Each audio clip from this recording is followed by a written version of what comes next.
Why does LEGO hate Bionicle? Picture this. It's 2001. Oof. And you're in the LEGO aisle at a Toys R Us. It's here you see for the first time possibly the greatest LEGO series that has ever been made. Bionicle. Bionicle. Bionicle. And your personality and your opinion on what's cool is about to change forever. Under the constructible line of toys, I read that right, described as constructible action figures with flexible joints and built-in functions. I'm gonna sneeze. The characters themselves are described as a combination of both mechanical and organic elements. I don't think I ever really got that, but it's pretty cool to learn. Bionicle would prove to be an instant hit. Like the kind of hit you spend the next decade investing in and building out an entire universe through books, comics, a TV series, video games, and movies. Look, I'm just gonna gush here for a second. These things were so f***ing cool, dude. They were so cool. I was obsessed with them. My allowance went to almost exclusively these things for a long time. Like this was right up there with Pokemon for me, if I'm being honest. I still actually have some of the figures too, which if you think that's cool, then maybe you should give me a follow. Maybe leave a like. I don't know.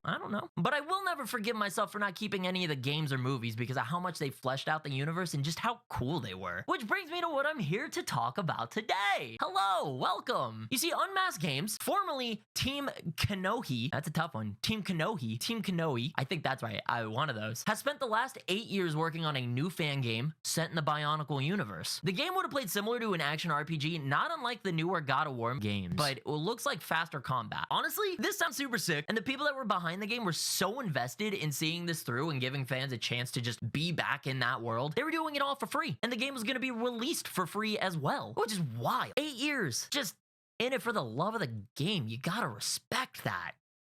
Unfortunately, this was not meant to be. Despite following the LEGO Group's fair play guidelines, which essentially lets a LEGO IP be used for a fan game as long as it's clear that it is a fan project and it won't be making any money, LEGO suddenly hit Unmasked Games with the cease and desist, effectively making the game dead in the water. While the devs don't have a specific reason for the cease and desist, the assumption is that the hype around the game and just the quality of the work was making it too easy to mistake as an official product, showing up super high on Google searches. Man, what a way to go. You hate to see it. Taken down because it was too good.